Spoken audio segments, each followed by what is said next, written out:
Hello there guys, Billybo10K here, bringing you another Super Smash Bros. Ultimate #SmashBBTT theory video, and today we're going to be taking a look at another theory by another Twitter user about another character, and we're going to see if this theory holds any merit, and if this character could potentially get into Smash Bros. As one of the final 2 slots for DLC.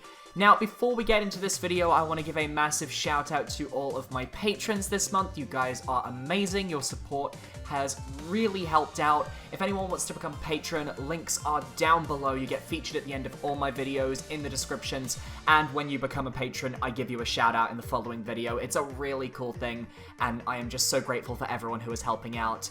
So anyway, today's video is going to be on @KaguraXSakaki's Lloyd Irving #BBTT Google form. I am very excited. Now they say just shout you out as Kagura, so you're just Kagura. And I'm going to take a look at this BBTT thread because I'm very excited to get into this. For those of you that don't know, Lloyd Irving is a Bandai Namco character, and you'll know my feelings on Bandai Namco thanks to Sakurai's 2015 interview, where he states, and I have the source here, he states, and I'm just gonna read this, interviewer, between Bandai and Namco, were there any other strong candidates for inclusion as a fighter, aside from Pac-Man? And then Sakurai goes, there were none. Now, Sakurai was the one picking the characters in 2015, 2014, so my thoughts are along the lines of why would his thoughts have changed about these characters if they didn't work then? Why would they work now? So for those people who are wanting my source for that, because I have mentioned this in prior videos, there's my source, links down below, enjoy. But anyway, let's see if this BBTT Google form can convince me that Lloyd Irving is going to be in Smash and that he will survive the slaughter. So, part 1. Who is Lloyd Irving? Lloyd Irving is the main protagonist of the Nintendo GameCube game Tales of Symphonia, the 5th installment in Namco's popular RPG series Tales of. Once a simple country boy, Lloyd is thrust into the outside world following a raid on his village. The Chosen of Regeneration is one of his closest friends, and after being exiled from his hometown of Iselia, Lloyd joins her on the journey of regeneration. Although the young warrior himself plays no part in the prophecy, he is still a strong optimist and a fair leader. What about the Tales series as an importance, though? The Tales games itself and its series is considered the 3rd most popular JRPG series in Japan, being cited frequently alongside Dragon Quest and Final Fantasy. It all started in 1995 with Tales of Phantasia on Super Famicom, releasing on December 15th, 1995, and it introduced multiple elements that would become staples of the Tales series after Phantasia. The series has spawned 16 core series titles, 11 escort titles, 5 anime series, 5 spin-off games, 6 mobile games, 1 MMORPG, 2 radio shows, and well, the list goes on and on. The Tales series is still going, and the mobile games and Nintendo Switch ports are helping increase recognition of it. There's also Tales of Arise, which was recently announced at this E3 as well. If that wasn't enough for you, it even got its own annual convention called Tales of Festival, with the attendance records reaching as high as 20,000 people. It's so big, it's even posted in soccer stadiums. So, what about Tales of Symphonia itself? Tales of Symphonia was featured on Nintendo GameCube, and it was released in North America on July 13th, 2004. The game was published by Namco, Bandai Namco. Symphonia can be considered the Final Fantasy VII of the Tales games for the Western fanbase, as it made the Tales series more popular in the West due to help from Nintendo's promotion, and it shaped the Tales series. The sales of this game in 2004 went above and beyond, and it garnered generally positive reception from critics. Over 100,000 copies were sold in the United States during the first 2 weeks after its release, even beating out major titles like Paper Mario, Persona, and even Kingdom Hearts. The game has appeared on many top game rankings and received a Japan Game Awards in 2003 for excellence. It became a phenomenon that even has its own exclusive GameCube bundle, and it was pushed aggressively during the Nintendo GameCube's life cycle. Symphonia is notable for a complete and memorable cast of characters and amazing music, it expands the environments to explore, and it has an immersive story that still stands the test of time as of today. Overall, Symphonia is an instant classic, and one that has earned the spot in the gaming history. So this is already good news for Lloyd. The main reasoning is that if Tales of Symphonia truly is the Final Fantasy VII of the Tales series, then you could very much attribute Lloyd Irving's cult status to Cloud's cult status, and seeing as Cloud got in because he was the most popular character from Final Fantasy, maybe this could be a good point for Lloyd, especially as if his series is as popular as Dragon Quest and Final Fantasy, then it is the next JRPG series that seems likely to be added into Smash. But let's talk about Lloyd and Super Smash Bros. Itself. Why would Lloyd get in? As I said earlier, the Tales series has been wildly impactful. Tales of Symphonia, a game where Lloyd Irving is playable, is one of the most iconic and the most recognizable character from his series. No other entry has ever managed to replicate the same extent as Symphonia. He is without a doubt the one Tales character that most people would recognize. In addition, Lloyd has appeared in over a dozen games, 7 mangas, 7 drama CDs, 3 animes, and 2 novels. He also has multiple figurines released. Some of the games he has appeared in include this massive list of games that I'm not going to read out, but he has been in them all. This dude even got a guest appearance in Soul Calibur Legends. Now, this may not mean anything, but it gives a good example of how versatile and open-ended Lloyd can be. But Lloyd and Smash Bros. Support, let's talk about that. Lloyd himself has received a massive support for him during the Brawl on the Wii U era, so much so that in August 5th, 2012, Tales producer Makoto Yoshizumi said in the Kingdom of Tales interview that he wanted to push Sakurai to add a Tales character after Sakurai took one of Namco's developers, Yoshito Higuchi, to help him develop Super Smash Bros. For 3DS and Wii U. For those not in the know, Yoshito Higuchi is the director of Tales of Symphonia, Vesperia, and it was announced that he was the producer for Smash Bros. For 3DS and Wii U.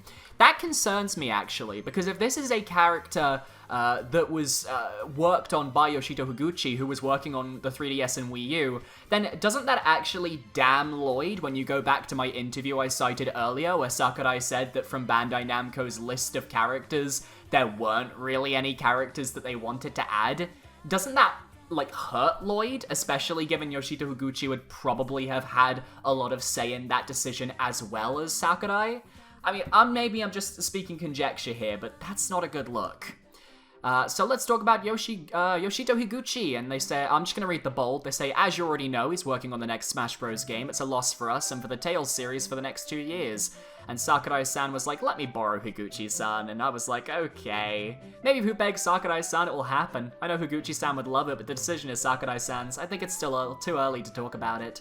But we need to keep in mind that a character can only appear in a Smash Bros. Game if he already appeared on a Nintendo console. This is one of the conditions, and many Tales characters do not fulfill it. That's interesting. That is a condition that, once again, is still kind of existing to this day. I think the only difference is Joker, who technically isn't on a Nintendo console yet, but his franchise is. So, you know, that's probably changed nowadays. I think that's a little... that is actually not as important now, thinking about it with Joker, so let's continue. Makoto Yoshizumi seems to be carrying the same mentality, though Yoshito Higuchi would apparently love to see a character or two included. Yoshizumi has said that getting a Tales character into Smash Bros. May prove to be difficult since a character can only appear in a Smash Bros. Game if he already appeared on a Nintendo console. This rule limits the selection to a few titles such as Symphonia, Abyss, and Tales of Hearts.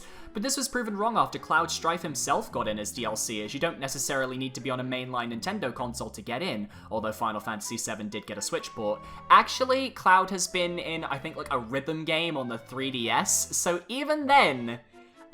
Cloud was actually on a console. It was a handheld. But at the same time, once again, Joker kind of breaks those trends, even if he has got a game that is coming soonish to the console with the Switch Fighters style game.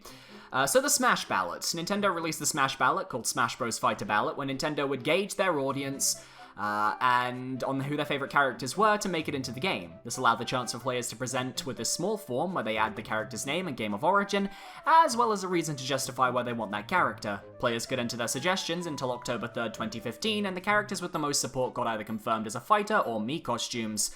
Such characters with the highest votes were turned into characters added via DLC like Ryu, Bayonetta, and Cloud, while the runner-ups are added as Mii costumes for Mii fighters such as K. Rool. This is not confirmed, by the way. This is still just speculation on our part. We can assume that the runner-ups became Mii costumes. That being said, there is no 100% confirmation that any of these characters were runner-ups. There is no source that states that. Such characters include Isabelle, Geno, Zero, Monster Hunter Chrom, King K. Rool, Inkling, and even Lloyd himself all got Mii outfits. Did you know that most of these characters got Mii outfits in Smash 4 and now playable in Ultimate? Not only that, but some characters like Zero and Monster Hunter got upgraded to assist trophies. Wow, this is probably one of the strongest signs that any character that received recognition will make it in as either a fighter or an assist, as it shows not only that they won the ballot, but also that they were considered commercially viable. No, it doesn't say they won the ballot, there is no source, that is speculation, it is dangerous to go down that path if you're not 100% certain and you haven't got a source. That's the only thing I'm going to say there. Obviously, you can insinuate that that is the case, but it's not by any means a confirmed fact. So don't tout it as a fact, because that just gets really dangerous, and then people get confused, and then the speculation scene blows up. So the Lloyd Mii costume. Since one of those costumes was dedicated to Lloyd, we know that he did fairly well on the ballot. Not only that, but Sakurai did see Lloyd as a Tails rep when talking about his Mii outfit, and there is a Source Gaming article right here that actually has a source. The Tails series has 20 years of history. How'd you decide on Lloyd for the costume? Sakurai said, I'm not sure if there was any other appropriate choice. I really think it has to be Lloyd here. I could have gone down the route of choosing from the first entry in the series, but for old games it's somewhat common for the editorial supervision from the original creator to make the process difficult. So yeah, Lloyd is the most likely character to be in, on the roster from Tails. I think that is just confirmed. I think that's 100%. I don't think anyone is denying that. But let's take a look at other Bandai Namco reps, aka the ones that aren't getting in. We have Yuri Lowell, who is the main protagonist of Tales of Vesperia. The arguments in favor of him is that he's the most popular character within the Tales fandom and would be a better promotion for the Switchboard of Vesperia DE Definitive Edition. The problem here is that Sakurai doesn't always pick characters based on how new or modern they are. In fact, if you look at most of the third-party characters in Smash, they tend to be older iterations. Now, I would like to show you an image that is a shining symbol of third-parties' interactions, and it shows all those horrible redesigns for all of these characters, and then the beautiful redesigns for all these characters. First of all, this picture is a perfect representation of how third parties tend to go. Historically speaking, whenever there has been a choice between a newer rep and an older rep in a third-party franchise, Sakurai has picked the older ones. He picked Solid Snake over Raiden for a reason, he picked classic Mega Man's design over X's design for a reason, he picked Cloud over Noctis for a reason. Lloyd is the oldest Tails character that is actually famous enough to incorporate. It's all about who is more iconic. As for the Tails fandom being more familiar with Yuri, that may be true, but that didn't stop Erdrick from becoming the alternate costume for the Hero 11, and it won't stop Lloyd to be picked over Yuri. A lot of players would probably be most familiar with Alucard, but fans would probably prefer one of the Belmonts, is something that Sakurai said about Simon. As you can see, he went with what the actual fanbase would prefer, the Belmonts, despite more people knowing Alucard. While Yuri Lowell is slightly more well-known than Lloyd in the Tails fandom, the fandom is not where the core Tails of fanbase resides. This doesn't just apply to Alucard, though. Most characters from Smash has characters that are unfamiliar with. Ice Climbers came in for Melee, Roy came for Melee, Lucas came in for Brawl, Marth came for Melee, Erdrick in Ultimate, Captain Falcon in the N64 era, Ness in the N64 era. As for him being a better promotion for Vesperia, literally any Tails rep would do a good job of promoting it. All that matters is that people are introduced to the series, similar to Joker, who introduced Persona and Shin Megami Tensei series to many fans. Next character is Heihachi. The arguments in favor of him is that Heihachi is the face of the Tekken series. He was considered for Smash Bros. For 3DS and Wii U. Smash Bros. Already has a Namco rep, Pac-Man, but the second one was considered for Smash Bros. Wii U and 3DS, Heihachi Mishima from Tekken. Sakurai ultimately decided against this for two reasons. One, he wasn't able to come up with a decent moveset for the character, and two, Heihachi has actually been killed off in his home series, which is a little bit awkward. The problem is, this interview it is the interview I quoted earlier. It is ignoring the fact that literally just a few lines prior, Sakurai literally says there were no strong candidates for inclusion as a fighter from Bandai and Namco, aside from, like, Heihachi. So, that's very much picking and choosing what you want to show off, and hiding the evidence away, which I disagree with. That is something that should have come up when you were looking at this interview specifically. Fast forward to Ultimate and you get Heihachi and Pac-Man's taunt, which I didn't know about until I found out about it in a video I filmed recently. Not recently, about 2 months ago. Anyway, Heihachi also appears as part of Pac-Man's taunt. Some people argue that may stop him, that does not deconfirm a character. And while Heihachi being in a taunt may not stop Nintendo from adding Heihachi as DLC, there are other issues that should come up. Heihachi's voice actor Unsho Ishizuka, who also voiced Incineroar, passed away on August 13th, 2018, and if Heihachi was added as DLC, it'd be extremely disgraceful. It would be a disrespect to his late voice actor. Sakurai said that if he'd add another Namco character it would have been Heihachi, but with his VA's passing, that's not happening. That leaves us with Lloyd, who is arguably still kicking because Sakurai took note of his popularity back in Smash Bros. For 3DS and Wii U.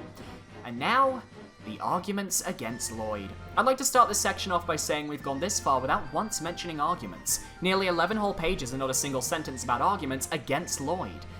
Except you did kind of hide that one massive argument point against him with the Heihachi bit in that interview, but that's okay.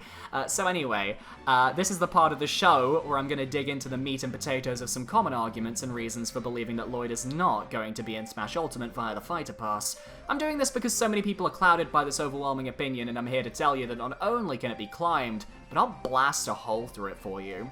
Hero and Joker are already representing JRPGs, we don't need another JRPG character. I fail to see how this is an obstacle. That's like saying we don't need more fighting game characters because we already have Ryu and Ken. Genres have never been a deciding factor for Smash Bros. And never will be. Plus, Smash 4's DLC wave definitely weren't different in 3DS and Wii U, since 5 DLC characters out of 7 were from RPGs, toss out the veteran's viewpoint. Roy, Lucas, Mewtwo, Corrin, and Cloud, so why should it be any different here? But that's the thing, you shouldn't be tossing out a veteran's viewpoint, because obviously the veterans had already been in Smash, so it's not like they were being considered again because they were from RPGs, they were being considered because they were past characters in Smash. So really, Corrin and Cloud are the only ones to think about.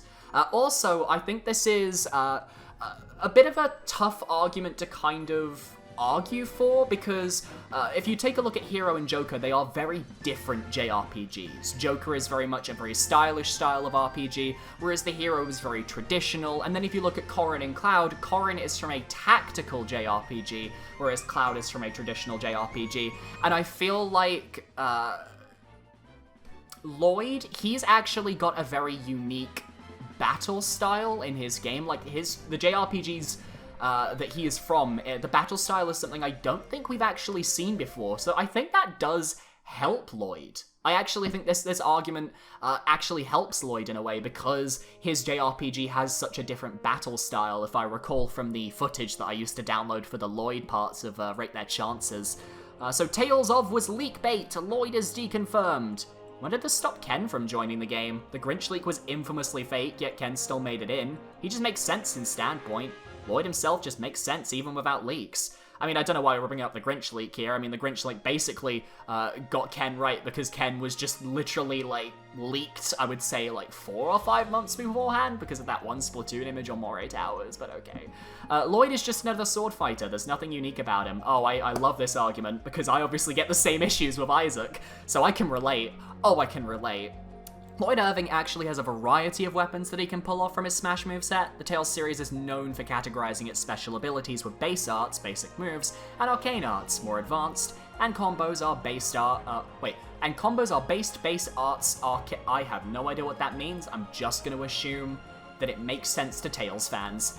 In the case of the Symphonia, it goes from level 1 to level 2 to level 3. That's not all. Lloyd has a dual sword that he can make specials. Tales of Grace's battle system included a rather unique and fun basic attack system. There are 4 level techs here as seen here. Tales of... Okay, this is... I'm not gonna lie, this is all like stuff that I do not understand. Like, from the Tales series, it's very much going over my head, but I can completely see that Lloyd has a unique way that he can pull out his moveset. That's not all either. There are regular attacks, special attacks, there's even a special final smash type of attack for every character. This all means that Lloyd's original moveset can be imported into Smash very easily, and I'd recommend you check it out. In conclusion, Lloyd Irving is one of Namco's poster boys, one of the most popular and iconic characters in the JRPG genre, the protagonist of the most successful and popular entry in his series, and he would be a very good fit in many ways. Plenty of the necessary stars have aligned, and the connection between the Tales series and Smash Bros. Has finally been made by way of both the ballot and the confirmation of co-development. Okay, so here's my issue with Lloyd, and I'm gonna bring this up now, just straight off the bat. My main issue with Lloyd is that he's from Bandai Namco, and Bandai Namco haven't gotten a lot in Smash since Pac-Man. And I don't know if that's a good thing or a bad thing. My main issue is obviously back in 2015 when Sakurai literally says there were no other real Namco characters that we thought of aside from Heihachi. That is concerning because this is Sakurai and he had people from the Tales, as it says earlier in the Google form, one of the producers for the Tales of Symphonia game was on that team and probably would have had a bit of a hand in helping Sakurai make those decisions. So the fact that Lloyd didn't get in then when they literally had the producer of that game on the team, and with Sakurai literally saying, hey, yeah, there were no other strong candidates for inclusion, that's genuinely concerning. Now, I will grant that Lloyd Irving is the most likely Bandai Namco character to get in if Bandai Namco were to get a representative. But this time, I'm not sure I see it happening. I feel like Bandai Namco definitely can get another rep. I just don't think it's going to happen with these last 2 DLC slots. I feel like there are other characters that are more requested overall that would provide more excitement and more growth. And the other issue with Lloyd Irving, and this is something that I think Sakurai has brought up in interviews, is that DLC does not sell as much as the main game, and obviously they have limited funding to create this DLC, so they need to ensure they're getting their money's worth with each of these characters they release. The question is, would Lloyd be worth it for a DLC? I feel like Lloyd is more likely to be a base roster inclusion for Smash 6 or something, as opposed to a DLC character, because I think that's where he is going to sell. He is going to sell with the main game. I don't think as a DLC, people are going to buy him. That's just my thoughts, just based on first impressions, and that's how a lot of DLC people are purchased, is like people will see them and think first impressions, is this character interesting? So those are my thoughts, but I will say this is a very well-produced argument, a few spelling mistakes here and there, but you know, it is what it is. But obviously a lot of the points for Lloyd I think makes sense. I think there is a slight bias here, especially with, you know, as I mentioned before, taking out that specific part of the Heihachi interview that naturally it was like right before what you quoted. But aside from that, I think this is a brilliant BBTT. I think that Lloyd Irving fans will definitely latch onto this and enjoy it. And I want to just remind people that Smash Ballot Reddit, last year there was a Smash Ballot Reddit poll, and it was basically newcomers, and we were rating the newcomers. Banjo won, Isaac came second, Lloyd was third or fourth. So he's still popular, and at least the Smash Brothers Reddit community want him. So whether that is the case, and whether people will definitely enjoy this guy, we will see. Thank you for watching this video, though, guys. I hope you guys enjoyed. I apologize if I slurred my words a bit or anything. It is really hot, and I have to keep my window shut when I'm recording so it doesn't get too echoey. But I hope you guys enjoyed. If you did, be sure to leave a like, comment, and subscribe. If you want to send in your own hashtag SmashBBTTs, use that hashtag over on Twitter, and I'll see what I can find. Thank you for watching, and I will see you guys next time. Goodbye.